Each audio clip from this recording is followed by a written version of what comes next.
บ่ซาเพอถ้าว่ามีผู้บ่าวฟังไทยสิมาเยี่ยมมายามเจ้าในมื้อหน้าเจ้าสิให้ไปบ่ไปได้เนาะก็คือถ้าว่าหนุ่มไทยสิมาหาเจ้านี่เจ้าสิต้อนรับแบบนี้บ่โอ้บ่ซาเพอจะนอนอยู่จุดใดเจ้าน่ะใส่อยู่นี่โอ้ไอ้พ่อไอ้แม่เจ้านอนอยู่ไสอ๋อนอนอยู่พุ่นเด้อคนก็คือความฝันของน้องหลังจากน้องได้สังกะสีแล้วน้องจะได้หยังโอ้อยากได้ตู้เย็นนี่เฮือนน้องบ่มีตู้เย็นบ่โอ้คิดว่าอยากได้ผัวบ่แม่นบ่อยากได้ ผัวก็อยากได้โอ้แต่หลักๆก็คืออยากได้ตู้เย็นให้พ่อให้แม่โอ้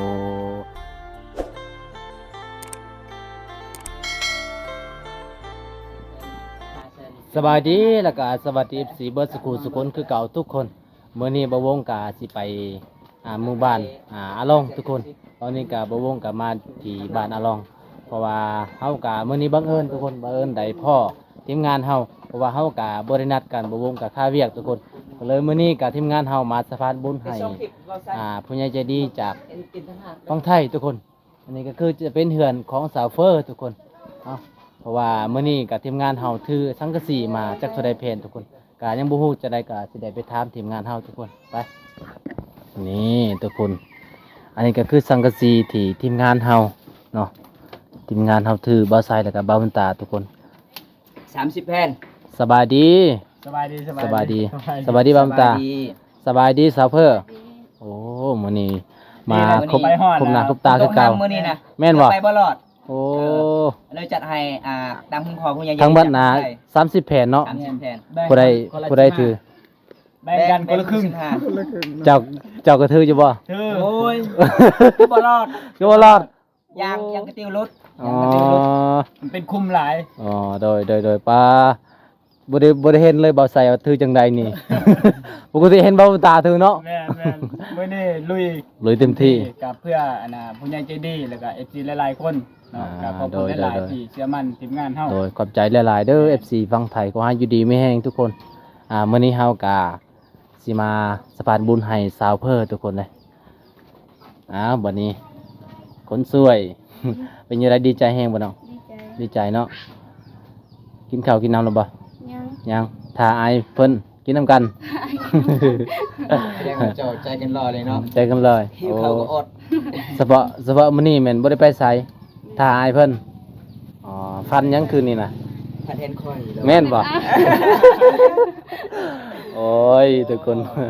ฟันเห็นเบาตาเลยแจ้งมาแล้วก็ฮอดเฮือนเลยเนาะเอาทุกคนจังได๋ก็ยินดีนำเด้อ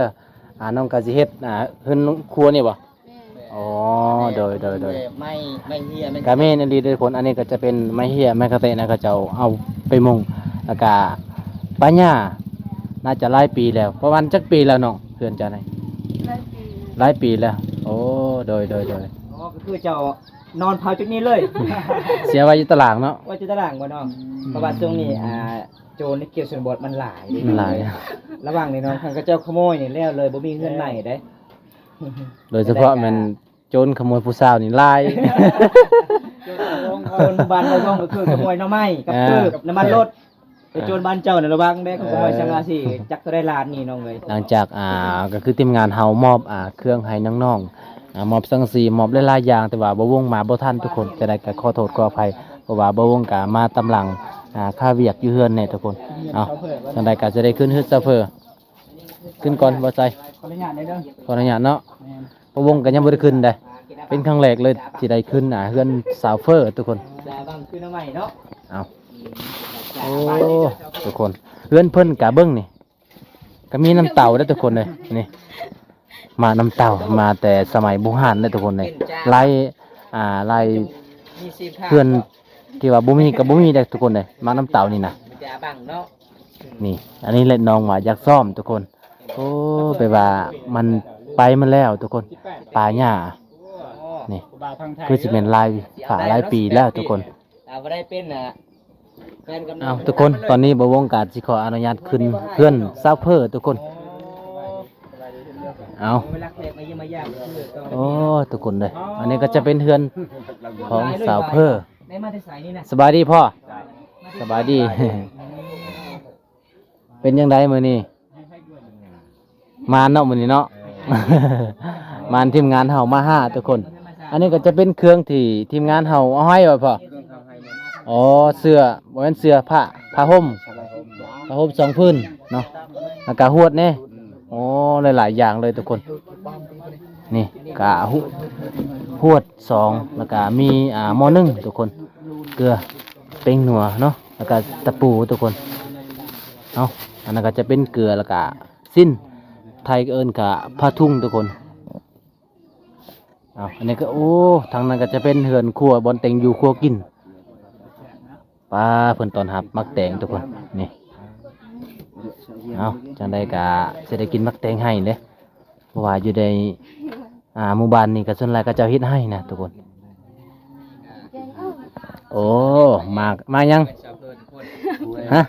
มากล้วยภาษาบ้านเฮาจังได๋พ่อเปรียดโอ้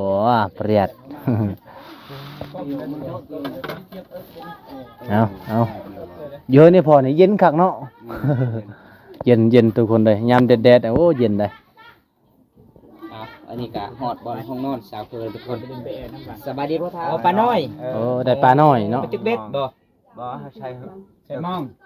ใส่หมอง ใส่หยัง ใส่ตุ้ม ใส่ตุ้ม โอ้ ตึก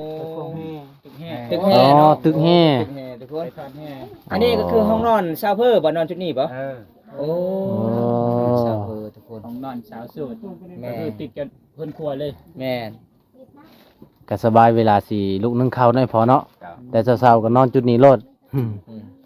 คือแม่เพิ่นบันสวนไม่เท่า บันสวนสบายดี สวนเด้อพี่น้องมื้อนี้มาเยี่ยมมายามเทือนถึงศาลสาวเพิ่นพี่น้องอันนี้ บ่เฮ็ดกินบ่แม่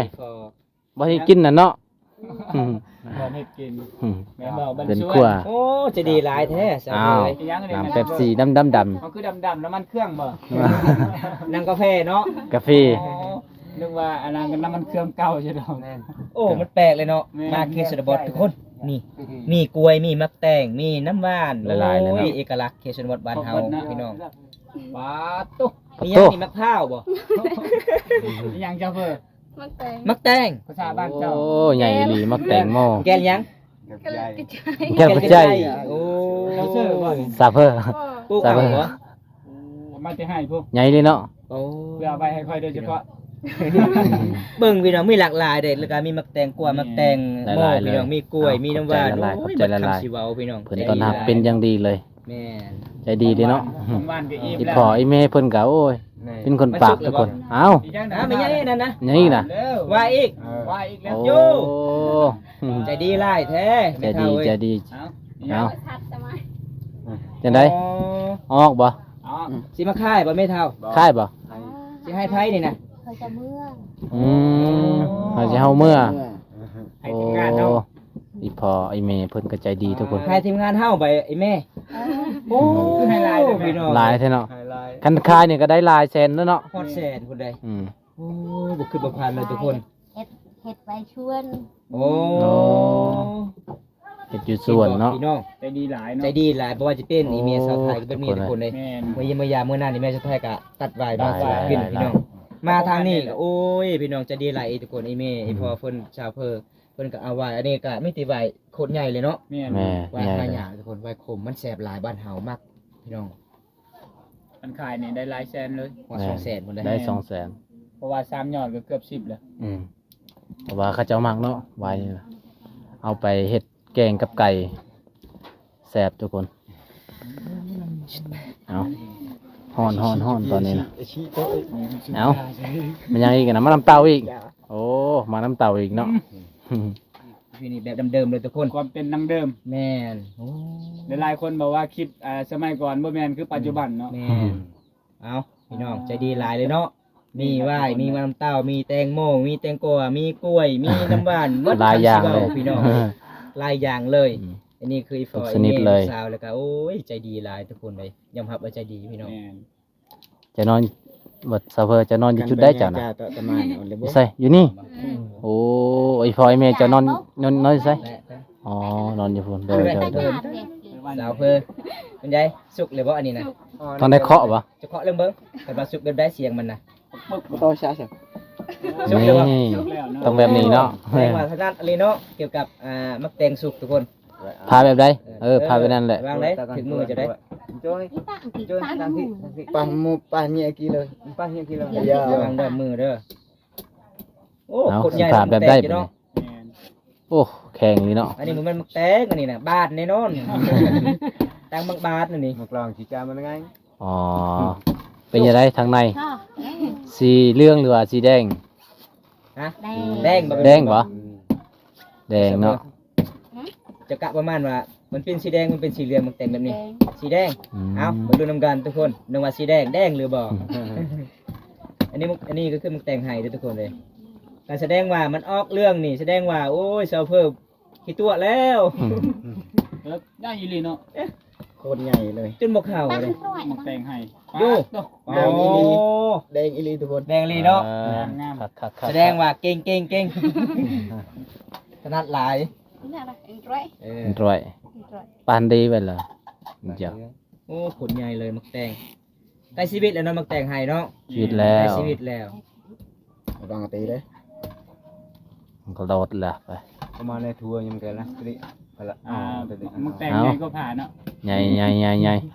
มื้อนั้นเฮากินมื้อนั้นยังน้อย เมินทานข้าวเค็ม Mà hai cái ๆกินกับบ่ดงมื้อนั้นเนาะ Men. มื้อนี้โอ้ใหญ่อีหลี สาวเราวจะดีหลายเด้อทุกคนเลย เออคักแดงคักทุกคน เป็นตาแสบหอมหอมหวานบ่เจ้าจะสิว่าหวานหรือว่าขม แซ่บเนาะเงียบเนาะ เงียบบ่ เงียบไปมาบ้าน ย่ำบ่ เงียบ Nghe. เงียบ เงียบก็คือให้เด้เงียบอันนี้เงียบ เงียบ เออ เงียบ ภาษาท้องถิ่นบ้านเฮาเงียบ คนใดต้อง เงียบลึก โอ้มัน คือ แข็งเลย บ้านหลาย Rồi đấy, đây là tí đấy. แบบนั้นละเต็ละ อืมนี่ Bây giờ. เออ ปุดนี่ Rồi là cái. ให้ผู้ใด ไอ้ภาษาก็สิเกะ แม่แม่ Tao hay giờ. ตั้งเกะเนี่ย เตะเล่นบา โอ้โอ้เสร็จแล้วบัดนี้กระโตก แม่ก็โตะจะมุนหรือบ่ Phải đứng nào. เออโอ้ยน่าแซ่บหลายได้ เป็นตาแสบหลายทุกคน แป๊บ น่ากิน น่ากินเลย กระโตกจะสิไปแล้วเพื่อย อ้าวหลากหลายเลย มี มาเฮือนซาเพอร์ครั้งแรกเลยผมตามมาเยี่ยมมายามทุกคนเลย แล้วก็มีของผักของต้อน มีหลายแนวเลยทุกคนหมดคำสิเว้าพี่น้อง อิ่มแหละอิ่มมักโมเจ้าแล้ว บ่ใส่บ่เคยกินหมกหมอเคยบ่ เคย อ๋อ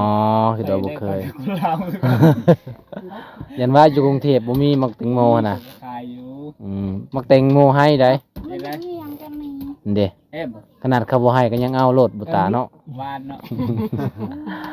คอแล้วบ่ต้องเขาคือว่ากินแล้ว บริคอ กิน อ๋อ ก่อนเป็นพอ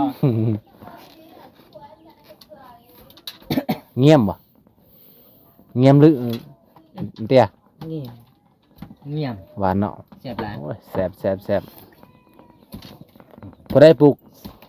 ซาเฟอร์ อีเมย์ อีแม่อ๋อคันจะปลูกก็สิใหญ่กว่านี้เนาะ ทางให้เจ้าน่ะลายบ่ วันนี้อะไรเป็นไง บ่ได้หลายปานใดบ่ได้ขายบ่ บอก คิดว่าขายคันขายก็เขาเจ้าซื้อไว้พ่อซื้อบ่ ก็เจ้าซื้อน่ะ คายเอ้ยมันอยู่หยัดเยอะ โอ้เพิ่นว่าสิไปขายแล้ว แต่ว่าทีมงานเฮามาก็เลยจัดให้ทีมงานเฮาทุกคนเพราะว่าเพิ่นฮักเพลงกัน Anh nhà cỡ như. เอาเบิ่งหนึงก่อน โอ้เอาเลือกเลยมักตัวใดจกตัวนั้น กล้วยก็ เอา มี กินเลยบาดนี่ Mưa này. เอานี่กบ ใหญ่กันนี่ พี่น้อง เวียดอัน มาแตงอีก แตงกวามักแตงโม มี มี หมด กล้วย โอ้ย พี่น้องเลยสาวเพิ่นนี่ โอ้ย ใจดีหลายเลยพี่น้องหมู่บ้านนี่ทุกคนเลย เอาเออ แต่งกันไทยมาไทยหลายเลย แซ่บเบิ่งแล้วก็เป็นตาแซ่บรสมาแต่งให้ซ้ำนี้แล้วพอดีแซ่บเนาะเบิ่งขอลองเด้อ ซิม ขอลองซื่อๆบ่ได้กินได้เนี่ย เอาทุกคนมากินมาแต่งน้ำกันนี่ บอกเป็นตาเจอแล้ว เอาซิมลองเบิ่งต้องซิมก่อนป่ะ Chỉ còn. ซิมก่อน เพิ่นเนี่ย จะภาพต้องได้ซิมก่อน โทรตอนเขาอยู่ในห้างเกลมมื้อคืน แซ่บบ่ อืม รสชาติเป็นไง บ่ใช่อยู่ คม อยู่ในบุญ กาแฟมันสิขมได้กาแฟได้ Uh-huh. ว่าคือมีเสียงกันเอานี่นะเพราะว่าน้อง เจ้าเอามาแต่เวียดนามเนาะอืมของเวียดนามทุกคนเลยกาแฟแต่ว่าอยู่ลาว จบ บ่มีดอกกาแฟมีแต่น้ำเป๊ปซี่แต่ว่าทางบ้านเราพักซี่ทุกคนโอ้มันแตกต่างหลาย นี่บ่แม่นผักชีเดี๋ยวน้ำมันเครื่อง พักซี่ น้ำมันเค อี รื่อง หลีเนาะบ่ใส่เนาะ เอิ้นผักชี เขาว่าพักซี่เขาถามว่าน้ำมันนี่ บ้านเรา ทางบ้านน้องเอิ้นว่าจังได๋พักซี่นั่นแหละ งงเหมือน เอา กั แห น ละ นะ งงคือกัน แต่ว่าเดี๋ยวฮอดไทยโทรบอกอ้ายเด้อเดี๋ยวอ้ายสิไปครับพาไปเที่ยว ยินให้ผู้ใดกันนะ เรื่องอันนั้นบ่กี่ที่หมอนี่มีเงินมันให้แต่บ่คักมันมักกินเบียร์นี่ถ้ามันมานี่เจ้าเมา เอา โอ้ทุกคนเลยใจดีหลายเลยพี่น้องหลังจากเฮากินมักแตงแล้วน้องก็เอาสินงัวอีกมากิน เอาสินงัวมาให้กินเนาะ แม่ น้องสิเฮ็ดจังไดน้อง พี่จินไดเฮ็ดเพียเอาบ่ พี่อะ หลับเพียเนาะ เนี่ย อืม ระวังแน่น้องเอ้ยเดี๋ยวมักน้ำเต่าจะตกได้ ใส่ เบิ่งกันนะ โอ้ น้ำกิน น้ำกินเขตชนบทก็คือหมัก น้ำกิน น้ำเต้า เขียดบ่แม่นน้ำกินตู้เย็นเขียดสนบท ตู้เย็นแม่นตู้เย็น ตู้เย็นเลย ใจดีเนาะเจ้าเพิ่น เออ ตอนหับทีม ตะ งาน กระดาษกระดาษ โอ้ตอนหับทีมงานก็คือ จำเอาเนาะ จำเอาบ่ จำเอา มาเด้อ สาวเพอเสียดจังใดกินก็กินไปเลยทุกคน แล้วแต่เซลเพอเสียดจังใด ตาพืชตรงตุกเนี่ย อืม ใจดีหลายทุกคนเลย สูตรสาวเฟอร์มื้อนี้มาเยี่ยมมายามครั้งแรกในเฮือนในศาลเพิ่นทุกคน ส่วนเอื้อยเพิ่นปิงป่าเด้อ ปิ้งปลา อีฟอเพิ่นไปตึกแห่มื้อเช้านี้ ไปสวยสาวบ่เฮ็ดกินปิ้งปลาแล้วก็ตำแจ่ว คนพูดนั้นนะ อื อื ม ม เอาตอนใหญ่ๆโลดทีมงานเฮามีแต่คนใหญ่ ใส่บ่มีแคลเด้อ ๆอ๋อ เพื่อน เอา เช้าแล้วพี่น้องเอ้ยเห็นบ่มื้อนี้ฝนตกมันเช้าแล้วพี่น้องเอ้ยคันเพิ่นบ่ได้เช้าก็น่าสิเปียกมันเลยพี่น้องเบิ่งก็จะเฮ็ดกินเห็นบ่เบิ่งพี่น้องเขาจะมุงด้วยหญ้าขามันก็สิมุนไปแล้วพี่น้องเอ้ยคันละฤดูอากาศร้อนมันก็สิเย็นนิดนึงพี่น้อง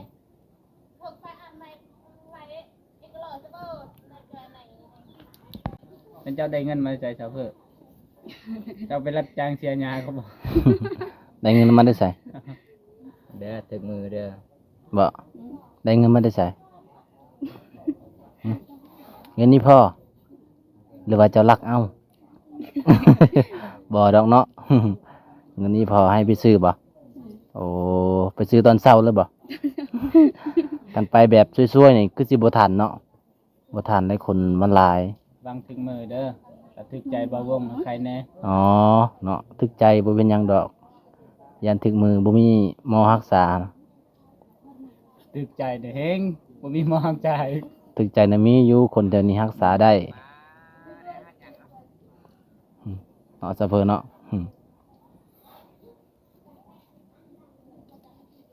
เอาทุกคนคือซีเมนแบบเคย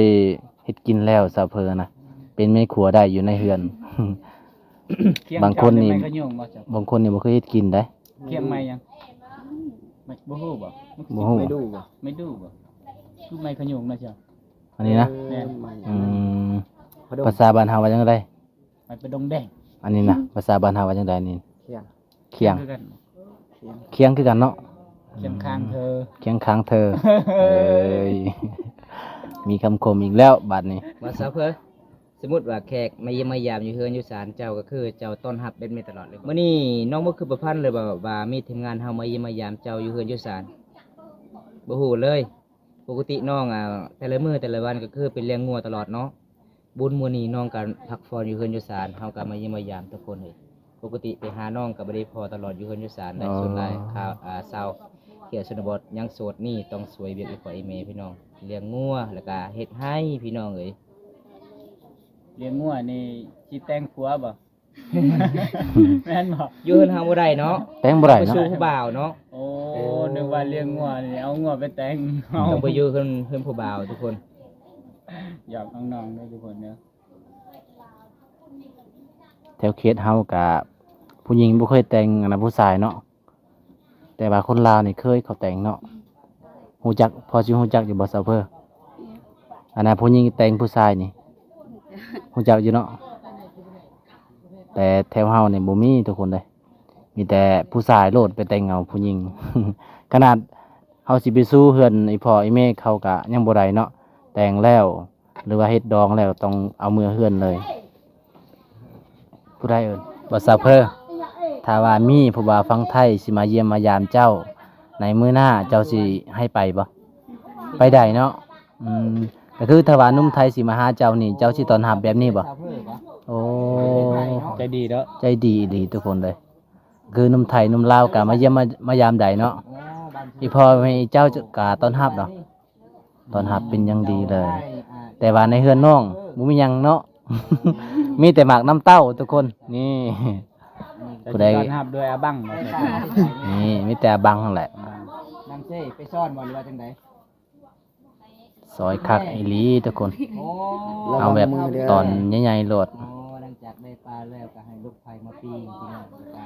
แถวหมู่บ้านน้องนี่เวลาเขาเจ้าไปหากินน่ะไปหาทางใด หาไปยามนี้ น้ำเซ เชื่อแล้วน้องเลยบ่ อ๋อ ไปหายังหาซ้อนหรือว่าใส่เบ็ดเนาะ อากาสลาวคนป่าทุกคน ซ้อนบ่ หาซ่อนเนาะ เพิ่นในอา ซ่อน กาศบ่ ซ่อนปูซ่อนปลา อากาศบ่ ตาชวม อากาศ คันยามฝนตกนี่เฮาไปสอนได้บ่ ได้ ได้มื้อนี้ฝนตกบ่ พาที่พาทีม พาบ่วงไปโลด พาทีมงานเฮาไปนี่เด้อไปได้บ่ ไปได้ แบบอยากกินกุ้งหั่นนะ กุ้งหลายบ่เจ้าเพิ่น กุ้งหลายเลยเนาะ ไม่ยาวๆ ได้แบบไหน อ๋อ แต่ว่าพอได้กินเนาะ ห้วยสะปานี่มีอยู่บ่ บ่มี บ่มีอ๋อมันแต่เซ่น่ะมันบ่ขึ้นบ่เนาะ ทั้งพี่ห้วยจะป้าบ่เจ้า แม่น ทั้งอันน่ะบ้านเจ้าเสือห้วยจะปิ้ง ห้วยสปริง ห้วยสปริง อยู่จะใส่บ่ห้วยสปริ แม่ ง นห้วยสปริงบ่ทางหา ห้วยจะ ข้าม ปิ้ง มัน ที่ นะ เฮาอาบน้ำอ่ะนะ โอ้ห้วยสปริงนั่นน่ะ เรียบร้อยบัดนี้เนาะ โอ้ถกมือเนาะ ตอนนี้ก็คือทุกคน อันนี้ก็จะเป็นซีนงัว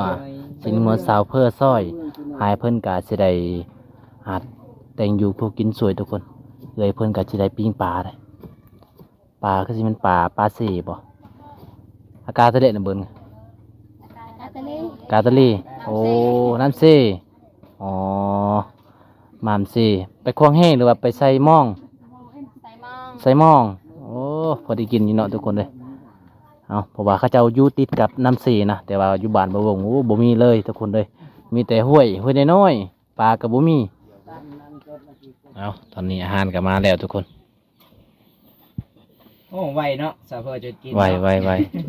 อายสวยนี่เนาะ บ่ได้แบ่งให้พ่อให้แม่บ่กินน้ำแบ่งแล้วแม่ แบ่งเลยไหม คือมันหลาย แบ่งไว้แท้ แบ่ง เจ้าก็ยกให้เฮากินหมดเลยอีพ่อแม่บ่ให้ ไปล่ะเอา แบ่งให้พ่อนี่เด้อสาวเพื่อ ทางนั้นขาดบ่ได้เขตนี้ก็คือน้ำล้างมือทุกคน บ่แม่นน้ำกินบ่เจ้า บ่แม่น คนไทยนี่เขาว่าน้ำกินได้นี่ อ๋อ น้ำล้างมือเด้อทุกคน น้ำล้างมือ นะมาจากฝั่งไทยเดี๋ยวบ่แม่นว่าน้ำกิน อ่ะทุกคนอาหารป้าเบิ่งแซ่บๆเลย มีแต่ปลาแล้วก็ชิ้นงัว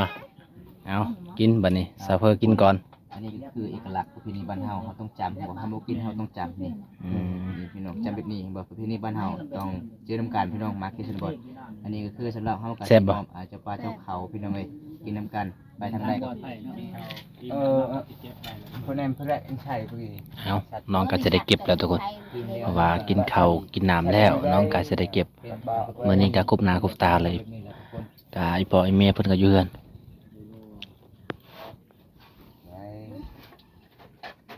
เอาทุกคนหลังจากน้องเฟอกินข้าวกินน้ำแล้วมื้อนี้ก็สิได้ลาซาเพอก่อนทุกคน เป็นจังไดมื้อนี้กินข้าวแซ่บบ่ แซ่บ แซ่บเนาะ อาหารก็มีอาหารดีๆเนาะอาหารซีนงัวทุกคนต้นแล้วบ่ได้กินซีนงัวบ่ โดน ต้นแล้วมื้อนี้ก็กินอาหารแซ่บๆเนาะอ้าวทุกคนมื้อนี้ก็สิได้ลาน้องแล้วโอ้เฮือนครัวน่ะเป็นเฮือนเก่าบ่น้องอ๋อโดยก็คือกะน้องสิซ้อมก็ซ้อมเฮือนนี่โดยอ้าวน้องใหม่นี่น้องใหม่มาแต่ไสนี่ ป๋า มาแต่ป่าไปเฮ็ดมาบ่เขาเจ้าซื้อรถเท่าใดอยู่นี่นะ มันเสียบ 50เป็นกีบโอ้โดยเอ้าตอนนี้ก็คือน้องได้สังสีแล้วสิเฮ็ดมื้อใด บ่ฮู้อ๋อถ้าไปเฮ็ดมื้อใดก็บอกอ้ายนี่เด้อ หายกาสิได้ไปให้ FC ไปรับชมว่าเฮ็ดจังไดคันเวลาเฮ็ดนี่ก็มีพี่น้องมาช่วยบ่ มาช่วย โอ้ท่านว่าพี่น้องบ่มาช่วยก็บ่แล้วเนาะมีแต่เฮือนสู่น้องเอาทุกคนก็คือความฝันของน้องหลังจากน้องได้สังกะสีแล้วน้องจะได้หยังอีกนะ จะได้หยัง เฮ็ดได้ตู้เย็น โอ้อยากได้ตู้เย็นนี่เฮือนน้องบ่มีตู้เย็นบ่ บ่มี โอ้ทุกคนเลยตู้เย็น คิดว่าอยากได้ผัวบ่แม่นบ่ เพื่ออยากได้ ผัวก็อยากได้ โอ้แต่หลักๆก็คืออยากได้ตู้เย็นให้พ่อให้แม่ โอ้ก็คือยามร้อนนี่ก็มันก็กินน้ำร้อนเนาะบ่มีน้ำเย็น บ่มี โอ้โดยเอาคลิปนี้บ่วงกาสิขอลาก่อนเด้อทุกคนผู้ใดเข้ามาแล้วก็ขอให้อยู่ดีมีแรงเบิดสุขุสุคนเอาจากคลิปนี้ขอปิดเท่านี้ก่อนนะบ๊ายบายเนี่ย